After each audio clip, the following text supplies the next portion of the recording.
ഈ Muthalakkondu U P സ്കൂളിൽ പഠിപ്പിക്കുന്ന ദാമോദരൻ മാഷ് അറിയോ? എന്താ?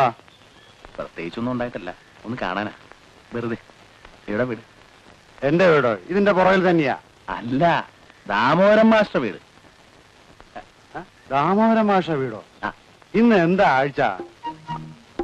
ആഴ്ച ഇന്ന് നാട്ടിൽ നിന്ന് കാലത്ത് പുറപ്പെടുമ്പോ ഞായറാഴ്ചയായിരുന്നു. കിളത്താൻ ഇറങ്ങിയിരിക്കുകയാണല്ലേ? ഇവിടെ ചെലവാക്കണ്ട കേട്ടോ. താൻ എവിടത്തുകാരനാ? അല്ല, ഞാൻ ഞാൻ ഇവിടെ സ്കൂളില്ലാത്ത ദിവസമാണെങ്കിൽ ദാമോദരൻ മാഷ് കണാരന്റെ ചായക്കടയിൽ കാണും. അതുകൊണ്ട് ആഴ്ച ചോദിച്ചു. ഇപ്പൊ മനസ്സിലായോ? ഇവിടത്തെ മുറുക്കാങ്കടക്കാർ വരെ വില്ലന്മാരാണോ? എന്താ എന്താ എന്താ? അല്ല, ഇവിടെ ഒരുപാട് വില്ലന്മാരുണ്ടല്ലേ? അധികമൊന്നുമില്ല. 1 കിലോമീറ്റർ പോയാൽ അവിടെ കൊല്ലന്മാരുടെ ഒരു വീടുണ്ട്.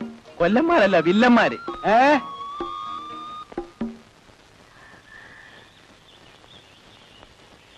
ആരാ ദാമോദരൻ മാഷ്? ഞാനാ. ആരാ മനസ്സിലായില്ലല്ലോ? ചായക്കടന്ന് പറഞ്ഞ മാഷ് ഇവിടെ കാണുന്നു.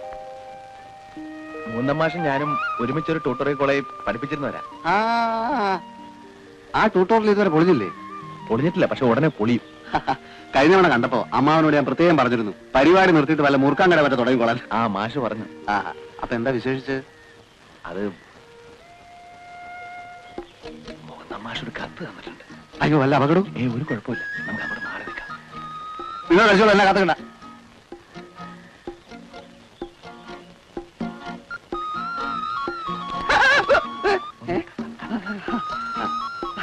ശരി.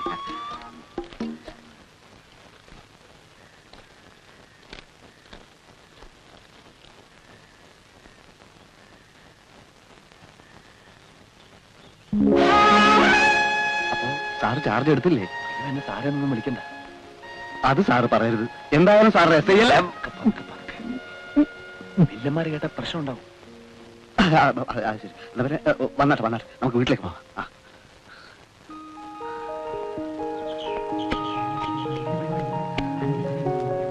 അത്യാവശ്യം സൗകര്യമൊക്കെ ഉണ്ട്. ഫാമിലിയൊക്കെ ഇപ്പൊ നാട്ടിലാണെന്ന് മൂന്നാം മാഷ്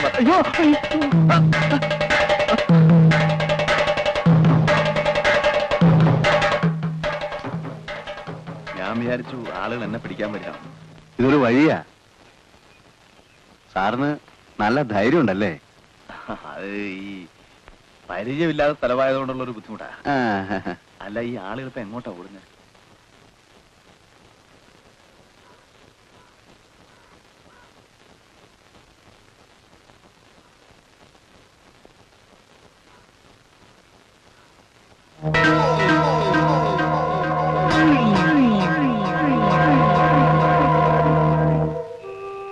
മരിച്ച പെൺകുട്ടിയുടെ ഭർത്താവ് ബോധമില്ലാതെ ഇപ്പോഴും ആശുപത്രി കിടക്കുക.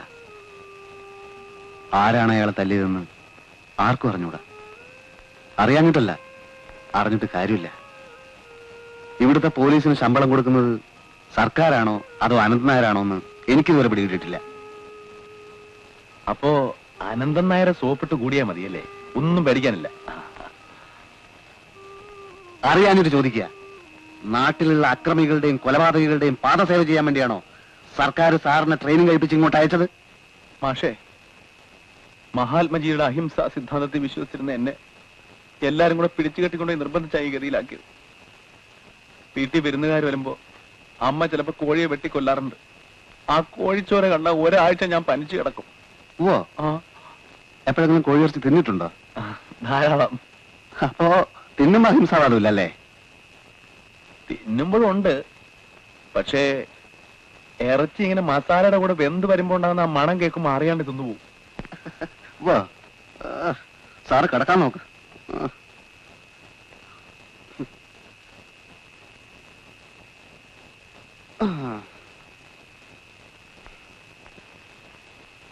അക്രമികൾക്ക് കുടപിടിക്കുന്ന പോലീസുകാർ രാജിവെച്ചൊഴിയുക. ബാലനെ ആക്രമിച്ചവർ അറസ്റ്റ് ചെയ്യുക. മുതലാളിത്തത്തിന്റെ ഗുണ്ടായുസം അവസാനിപ്പിക്കുക. മുതലാളിത്തത്തിന്റെ ഗുണ്ടായുസം അവസാനിപ്പിക്കുക. വോട്ടുതണ്ടികൾ മാത്രമായ രാഷ്ട്രീയക്കാരെ ഒറ്റപ്പെടുത്തുക. ബാലനെ ആക്രമിച്ചവർ അറസ്റ്റ് ചെയ്യുക. മുതലാളിത്തത്തിന്റെ ഗുണ്ടായുസം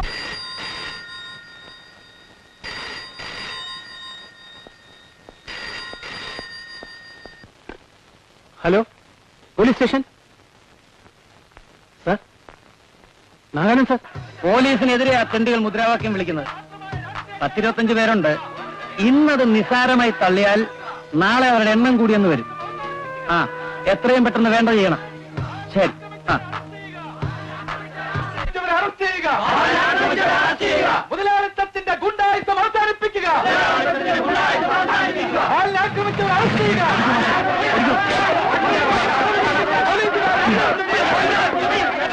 ഓടിക്കോ. ഞങ്ങൾ പാവങ്ങളാണ്, തല്ലല്ലോ.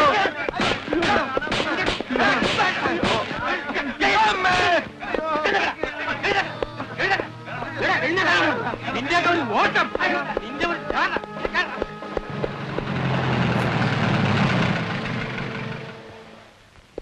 എല്ലാരും ഇറങ്ങടാ. ഇങ്ങോട്ട് ഇറങ്ങടാ. ഇങ്ങോട്ട് നടാ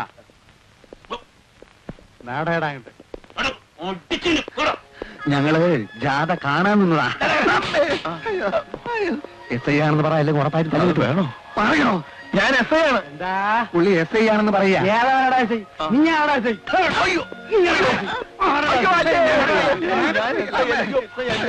നോക്കണടാ.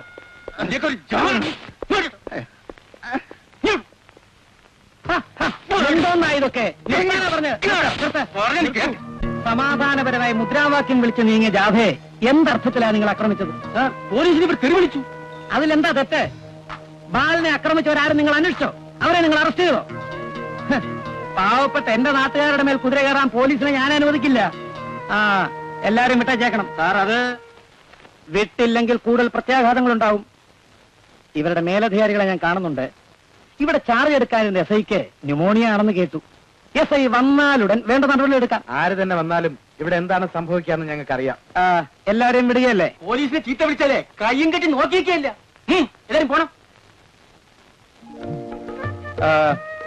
മനസ്സിലായില്ലല്ലോ. മുതലക്കുണ്ടുകാരനല്ല അല്ലേ? അതെ. അല്ല അതെ അതെ അല്ല ഞാൻ വസൂരിക്ക് കുത്തുവയ്ക്കാൻ വന്നാ. അതിനോട് വസൂരി ഇല്ലല്ലോ. അല്ല, ചിലപ്പോ എവിടെയെങ്കിലും കാണാതിരിക്കും. അതെ അതെ, ഞങ്ങൾ വരട്ടെ.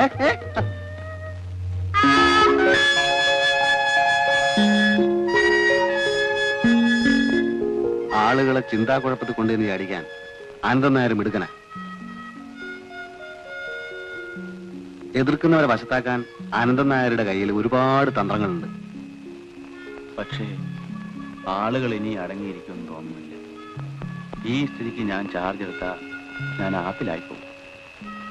അക്രമികളെ പിടിച്ചില്ലെങ്കിൽ നാട്ടുകാർ കൊല്ലും. വല്ലവനെയും പിടിക്കാൻ നോക്കി അനന്തൻ നായർ കൊല്ലും. ഏതായാലും മരണം ഉറപ്പാ. ഞാൻ വിചാരിച്ചതിനേക്കാൾ ഭയങ്കരമാണ് മാഷേ ഇവിടുത്തെ സ്ഥിതി. അപ്പോ അഹിംസാവാദത്തിന്റെ പൊരുള് ഇപ്പൊ പിടികിട്ടി. തനിക്ക് പേടിയല്ലേ? ഏയ്, പേടിയൊന്നും എനിക്കില്ല. മതി, മനസ്സിലായി. നട്ടലിന് ഉറപ്പില്ലെങ്കിൽ പെട്ടെന്ന് സ്ഥലം വിട്ടോ. അതാ നല്ലത്. മാഷേ, മാഷോടുള്ള സത്യം പറയാലോ, ഞാനേ ഒരല്പം പേടിയുള്ള കൂട്ടത്തിലാ. എന്താ ഇപ്പൊ ചെയ്യാ? വീട്ടിൽ ചെന്ന അച്ഛൻ ഓടിക്കും, ട്യൂട്ടോറിയൽ ചെന്ന അച്ഛൻ അവിടെയും വരും. അപ്പോ ഒരു വഴിയുണ്ട്. എന്താ എന്താ? തൂങ്ങി ചത്തോളൂ. അഡ്രസ് തന്നാൽ ശവം ഞാൻ വീട്ടിലെത്തിച്ചേക്കാം. മാഷേ, മാഷെങ്കിലും എന്നോട് സ്വല്പം കരുണ കാണിക്കണം. ഞാൻ ചാർജ് എടുക്കുന്നില്ല. എന്റെ ഒരു സുഹൃത്ത് ബോംബെയിലുണ്ട്. എന്തെങ്കിലും ഒരു ജോലി കിട്ടുമെന്ന് ഞാൻ അവനോട് എഴുതി ചോദിച്ചു നോക്കട്ടെ. അതുവരെ മാത്രം മാഷ് എന്നെ ഇവിടെ നിറക്കി വിടരുത്. പെണ്ണുങ്ങളെ പോലെ കിണുങ്ങാതെ. സബ് ഇൻസ്പെക്ടറാണ് വന്നേക്കുന്നത്.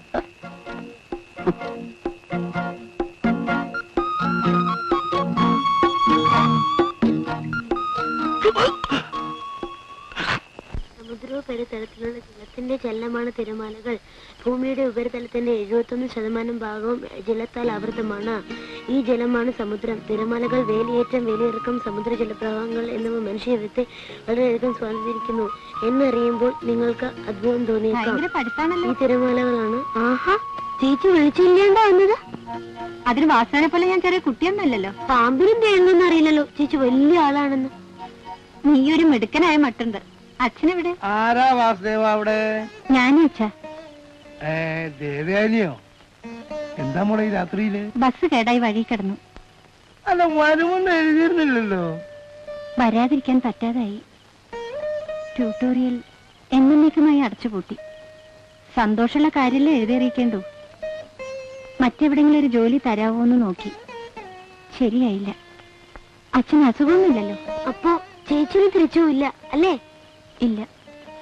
എങ്ങനാ ഇനി കഞ്ഞിവെള്ളം കുടിച്ച് കഴിയാ? പൊനഞ്ചോലിയിൽ കുറച്ച് നെല്ല് വിതച്ചിരുന്നു അച്ഛൻ എഴുതിയിരുന്നല്ലോ. നല്ല വിള കിട്ടുമോ? നിന്നെ വിഷമിപ്പിക്കണ്ടെന്ന് കരുതി ഞാനത് അറിയിക്കാഞ്ഞതാ. ഒരു ദിവസം രാവിലെ എന്ന് നോക്കിയപ്പോ കതിര് വരാനായ ചെടികളെല്ലാം കിളച്ചു പറിച്ചിട്ടിരിക്കണു. ആരാച്ചാ ദ്രോഹം ചെയ്തത്? എനിക്കിപ്പോ അശേഷം ദൈവവിശ്വാസം ഇല്ലാണ്ടായിരിക്കണം മോളെ. നാട്ടുകാരെ മുഴുവൻ ദ്രോഹിച്ചിടക്കുന്ന ആ സർപ്പത്തെ ഒരു ദൈവം ഇതുവരെ ശിക്ഷിച്ചില്ലല്ലോ. അനന്തൻ നായരുടെ പക ഇനിയും തീർന്നില്ലേ? ദിവസം തോറും പ്രഭാവം കൂടിക്കൂടി വരികയല്ലേ. നാട്ടിൽ മുഴുവൻ ഗുണ്ടായിസക്കാര് വിളയാറില്ല.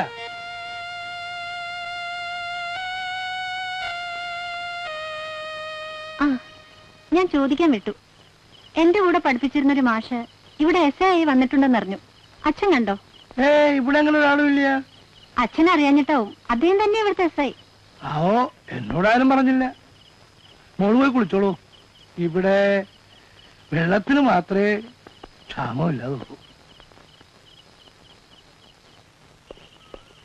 സാർ, എസ് ഐ അകത്തുണ്ടോ? പരാതി വല്ലതുണ്ടെങ്കിലേ എന്നോട് പറഞ്ഞാ മതി. പരാതി പറയാനല്ല, എസ് ഐ ഒന്ന് കാണണമായിരുന്നു. ഇവിടെ എസ് ഐയും കിസയും ഒന്നുമില്ല. ചാർജ് എടുക്കേണ്ട ആള് നിമോണിയ പിടിപെട്ട് കിടപ്പിലാണെന്ന് അറിവ്. ഓ, ഒരു മോഹൻദാസ് എന്നല്ല പേര്? എന്തോ ഒരു ദാസ് എന്നാ. എവിടെ നിന്ന് വരിക? ഞാനിവിടെ അടുത്ത് തന്നെ ഉള്ളതാ. എസ് ഐ എങ്ങനെ അറിയാം? അത് വല്ല ഇടപാടും കാണുമായിരിക്കും. നമ്മുടെ ഗ്രാമത്തിൽ മാത്രം ജന്മിത്വത്തിന്റെ തോന്നിയാസങ്ങൾ എന്തുകൊണ്ട് പൂർണ്ണമായും അവസാനിച്ചില്ല? നമ്മൾ ഭീരുക്കളായതുകൊണ്ട്, നമ്മൾ സംഘടിക്കാൻ തയ്യാറാകാത്തത് കൊണ്ട്, ഉള്ള പലിശ കൊടുത്ത് അനന്തൻ നായരെ പോലുള്ളവരിൽ നിന്നും കടം വാങ്ങാൻ നമ്മൾ പലപ്പോഴും നിർബന്ധിതരായി തീരാറുണ്ട്. പലിശ കൊടുത്താൽ മാത്രം പോരാ, നമ്മുടെ വിളവെടുപ്പ് കൂടി നടത്തുന്നത് ഈ കൊള്ളക്കാരാണെന്ന് വരുന്നത് നാണക്കേടാണ്. ഈ നിശബ്ദതയ്ക്ക് കാരണം നമ്മൾ ഇപ്പോഴും അടിമത്തത്തിന്റെ രക്തമൊഴുകുന്നു എന്നുള്ളതാണ്. ന്യായമായ വിലയ്ക്ക് ഉൽപ്പന്നങ്ങൾ വിൽക്കാനുള്ള സ്വാതന്ത്ര്യം നമുക്ക് വേണം. ഒറ്റപ്പെട്ട വ്യക്തികൾക്ക് അനന്തൻ നായരെ പോലുള്ളവരെ ഭയം കാണുമെന്ന് അറിയാവുന്നത് കൊണ്ടാണ് കർഷകരുടെ ഒരു സഹകരണ സംഘം തന്നെ കെട്ടിപ്പടുക്കാമെന്ന ആശയം ഉയർന്നു വന്നത്. നമ്മുടെ സമരം പോലീസിനെതിരെയല്ല, സർക്കാരിനെതിരെയല്ല, നമ്മളിൽ തന്നെയുള്ള അടിമത്ത ബോധത്തിനെതിരെയാണ്. നമ്മുടെ രക്തം കുടിക്കാൻ തക്കം പാർത്തു നിൽക്കുന്ന ചൂഷക വർഗത്തിനെതിരെയാണ്. കുഴപ്പമൊന്നുമില്ല. സഹകരണ സംഘം എന്ന് പറയുന്നത് ഒരു കൊള്ളാവുന്ന ആശയമാണ്. പക്ഷേ നിങ്ങളെപ്പോലുള്ള സാധാരണക്കാരും ചെറുകിടക്കാരുമായ കർഷകർക്ക് സംഘം എങ്ങനെ ഉപയോഗപ്പെടും എന്നെനിക്കറിയില്ല. സംഘത്തിന് കണക്കുകൾ സൂക്ഷിക്കാൻ ഒരു ഓഫീസ് വേണം. ഓഫീസ് എന്ന് പറഞ്ഞാൽ സുരക്ഷിതമായ ഒരു കെട്ടിടം അല്ലേ?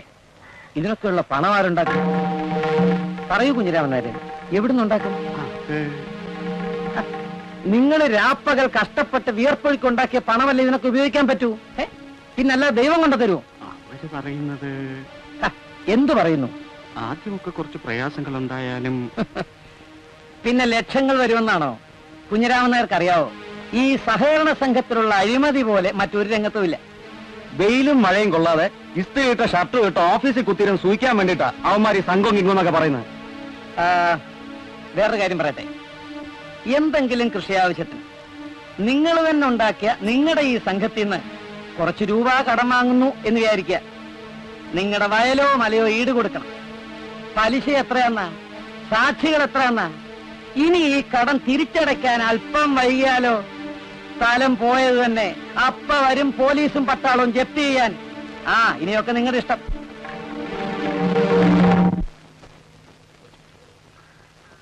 മോഹൻദാസ്, കൂർക്കഞ്ചേരിൽ വീട്, കൂമൻമുക്ക്, വയ തോട്ടത്തിൽ. കത്താർക്കാ? എനിക്കാണോ? നിന്റെ അമ്മയുടെ നായർക്ക്. നിനക്കാര് കത്തയക്കാനടി? നിന്റെ അച്ഛൻ ചത്തിട്ട് നാള് പറയായില്ലേ? എന്റെ അച്ഛൻ നേരത്തെ ചത്തത് നിങ്ങളുടെ ഭാഗ്യം.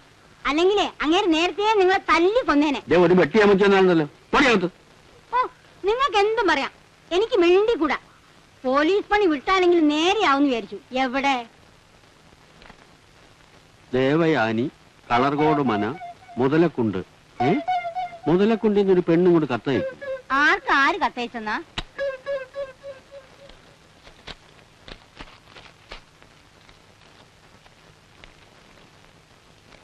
ഡിയർ മോഹൻദാസ്. എന്റെ നാട്ടിലാണ് നിങ്ങൾക്ക് പോസ്റ്റിംഗ് കിട്ടിയെന്ന് വൈകിട്ടാണ് അറിഞ്ഞത്. ഞാൻ സ്റ്റേഷനിൽ ചെന്നു. നിങ്ങൾ ചാർജ് എടുത്തിട്ടില്ലെന്നും നിമോണിയ പിടിച്ച് കിടപ്പിലാണെന്നും പറഞ്ഞു. പുറമേ കാണാൻ എന്ത് മനോഹരമായ സ്ഥലം. എരിയുന്ന ഒരു അഗ്നിപർവ്വതമാണെന്ന് കണ്ടാ തോന്നുന്നു. ഞാൻ കുട്ടികൾക്ക് പറഞ്ഞു കൊടുക്കാറുള്ള ഒരു സ്പാനിഷ് ചൊല്ലുണ്ട്. എന്താ അത്? നഗരത്തിൽ ഒരു അനീതി ഉണ്ടായാൽ അവിടെ ഒരു കലാപം ഉണ്ടാകണം. അങ്ങനെ കലാപം ഉണ്ടായില്ലെങ്കിൽ ആ നഗരം കത്തി ചാമ്പലാകുന്നതാണ് നല്ലത്. അനീതിയുടെയും കലാപത്തിന്റെയും കണക്കെടുത്ത നമ്മുടെ നാടൊക്കെ എന്നേ കത്തിച്ചാരമാകേണ്ടതാണ് മാഷെ.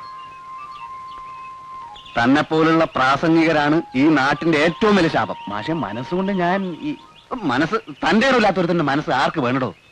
പ്രവർത്തിക്കാൻ പറ്റുമോ? ഇല്ല.